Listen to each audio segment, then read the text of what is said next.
देख बेटा, तू ना वहाँ जाके मुझे फ़ोन कर दियो। तू जानता है मुझे कितनी टेंशन हो जाती है तेरी। हाँ मॉम, मैं बेफिक्र हूँ, मैं कर दूँगा।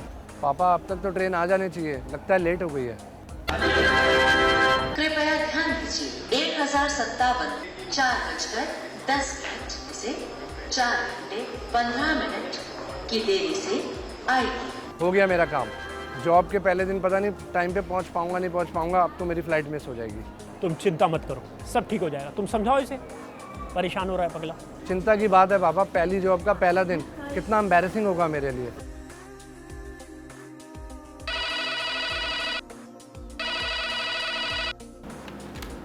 हेलो, जिस ट्रेन का आपने रोलिंग इन परीक्षण किया था उसमें हॉट एक्सेल हो गया है। पूरे ब्लॉक सेक्शन में प्रॉब्लम हो गई है।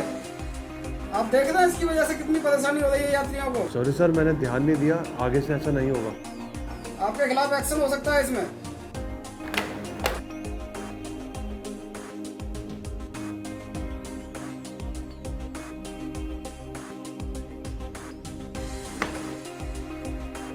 ये थी हॉट एक्सेल होने की घटना।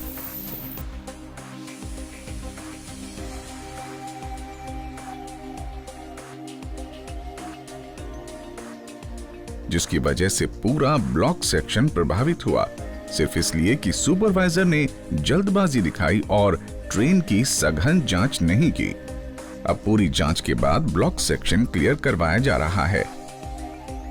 लेकिन कितने ही लोग इस घटना से प्रभावित हो गए।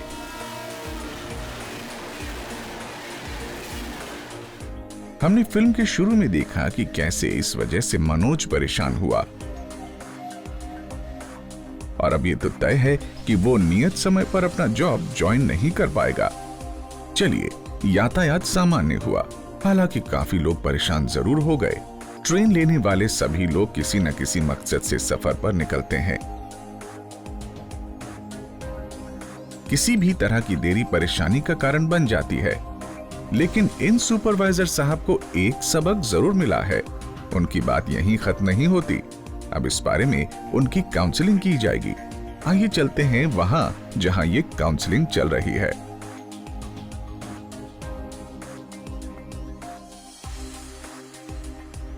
जब किसी ट्रेन के बनने के बाद रास्ते में या यार्ड में किसी एक्सेल बॉक्स बियरिंग का तापमान इतना ज्यादा हो जाए कि उसे सर्विस से हटाना पड़े, तो उसे हॉट एक्सेल या गर्म धुरा कहते हैं।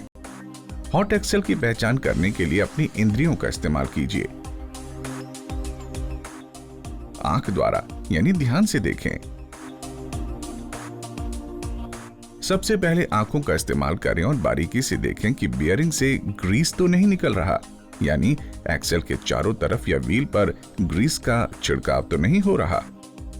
एक्सेल बॉक्स फ्रंट कवर या बियरिंग कहीं से क्षतिग्रस्त तो नहीं है। बियरिंग से धुआं या आग की लपटें तो नहीं निकल रही। बियरिंग का रंग भूरा यानी ब्राउन या लाल तो नहीं है। अपनी नाक का भी इस्तेमाल कीजिए। सूंघ कर देखिए कि बियरिंग से ग्रीस के जलने की गंध तो नहीं आ रही है। कानों का भी इस्तेमाल कीजिए। गाड़ी के चलने पर रोलिंग इन परीक्षण के दौरान आवाज सुनने की कोशिश करें कि बियरिंग से कोई असाधारण आवाज तो नहीं आ रही। आजकल हम बियरिंग का तापमान मापने के लिए लेजर गन या नॉन कॉन्टैक्ट थर्मोमीटर का इस्तेमाल करते हैं। आइए अब देखते हैं कि विभिन्न प्रकार के वैगनों और कोचों के बियरिंग्स के तापमान को लेजर गन से मापने का तरीका। आईसीएफ कोच में ग्राउंड बोर्ड के नीचे और एक्सेल बॉक्स के ऊपर तापमान को मापें। एलएचबी कोच में कंट्रोल आर्म लग वाली साइड में लग के बराबर में तापमान को मापें। सीटीआरबी लगे वैगन में एडेप्टर के नीचे आउटर कप पर तापमान को मापें। हॉट एक्सेल रोकने के लिए कदम। आइए अब जानते हैं हॉट एक्सेल की घटनाओं को होने से रोकने के लिए उठाए जाने वाले कदमों के बारे में। हर गाड़ी का निर्धारित और नामांकित स्थल पर रोलिंग इन परीक्षण किया जाना चाहिए और गाड़ी रुकने के तुरंत बाद लेजर गन से हर बियरिंग का तापमान नोट किया जाना चाहिए ताकि बियरिंग ठंडा न हो जाए। किसी कोच में लगे 8 बियरिंग्स के तापमान में आपस में काफी फर्क पाया जाता है। यदि किसी एक्सेल में 65 डिग्री सेल्सियस से अधिक पाया जाए तो उस स्थिति में इस तरह कार्यवाही करें। किसी कोच या वैगन के बियरिंग्स के तापमानों में यदि 10 डिग्री सेल्सियस तक का अंतर हो तो वो वैगन या कोच आगे जाने के लिए सुरक्षित है। यदि तापमान में 10 से 15 डिग्री सेल्सियस का अंतर हो तो इसकी जानकारी अगले स्टेशन को भी दें ताकि वहां उसकी जांच फिर से की जा सके। और अगर ये तापमान 16 से 20 डिग्री सेल्सियस है तो गाड़ी के साथ एस्कॉर्ट करें और रास्ते में जब भी गाड़ी रुके उसके तापमान को चेक करते रहें।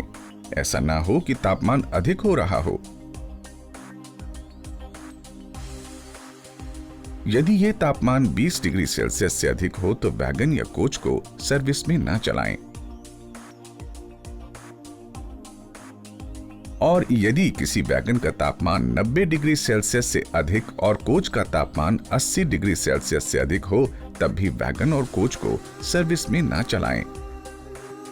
आइए अब जान लेते हैं हॉट एक्सेल होने से रोकने के लिए क्या करें और क्या ना करें। ये करें, निर्धारित किए गए स्थानों पर रैक का रोलिंग इन परीक्षण अवश्य करें। वेल्डिंग करते समय उचित स्थान पर अर्थ वायर का प्रयोग करें। ROH एवं POH के दौरान बियरिंग को घुमाकर देखें कि उसमें से कोई असाधारण आवाज तो नहीं आ रही। जब भी बियरिंग खोलें, लॉकिंग प्लेट हमेशा नई लगाएं। ROH एवं POH के दौरान सही डिजाइन और सही स्पेसिफिकेशन के स्टड का इस्तेमाल करें। व्हील सेट हैंडलिंग के दौरान ध्यान दें कि बियरिंग सील सही हो, क्षतिग्रस्त न हो। बियरिंग का तापमान लेजर गन से ही नोट करें। बियरिंग की ग्रीस सील पर ओवरहॉलिंग दिनांक नोट करें और सुनिश्चित करें कि बियरिंग की एक्सपायरी तो नहीं हो चुकी है। गेटमैन व स्टेशन मास्टर हमेशा ट्रेन के दोनों तरफ से गार्ड के साथ सिग्नल एक्सचेंज अवश्य करें। ये ना करें, व्हील ट्रेड प्रेस्ड कंडीशन में हो तो कोच या वैगन को ना चलाएं। वेल्डिंग के दौरान रेल लाइन को अर्थ के रूप में इस्तेमाल ना करें। व्हील के ऊपर फ्लैट प्लेसेस का साइज सीमा से अधिक होने पर न चलाएं। बियरिंग से ग्रीस निकलती हुई अवस्था में वैगन या कोच को सर्विस में ना चलाएं। एक्सल बॉक्स या अडेप्टर को कैंट अवस्था में होने पर सर्विस में ना चलाएं। बियरिंग का एंड प्ले निर्धारित सीमा से ज्यादा होने पर सर्विस में ना चलाएं।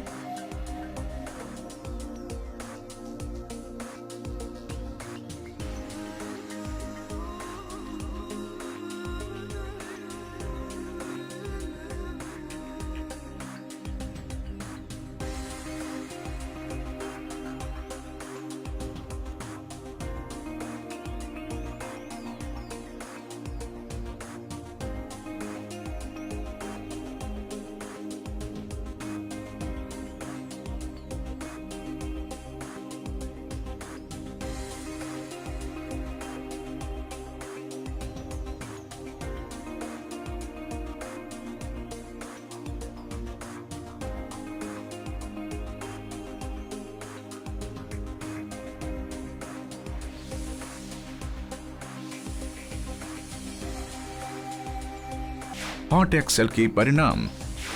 यदि हॉट एक्सेल को समय रहते न रोका जाए तो इसका परिणाम भयंकर होता है, जैसे कोचों तथा वैगनों में आग लगना, जनरल का टूटना, ट्रेन का डिरेलमेंट हो जाना। हॉट एक्सेल की कुछ घटनाएं मानवीय त्रुटि के कारण होती हैं, अतः मानवीय त्रुटि के कारण होने वाली हॉट एक्सेल की घटनाओं को रोकने के लिए आधुनिक साधन अपनाए गए हैं, जैसे online monitoring of rolling stock यानी कि OMRS प्रणाली को दिल्ली अंबाला सेक्शन में पानीपत के पास लगाया गया है। हॉट बॉक्स डिटेक्टर का लगाया जाना। इसके अतिरिक्त स्टेशनों पर रोलिंग इन एवं आउट परीक्षण हट के पास फोटो टैग कैमरे लगाए जा रहे हैं।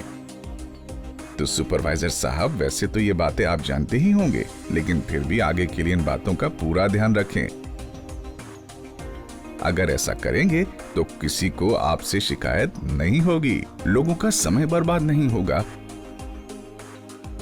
जी सर, मैं अब पूरा ध्यान लगाकर अपना काम करूंगा और लोगों को और रेलवे को शिकायत का मौका नहीं दूंगा।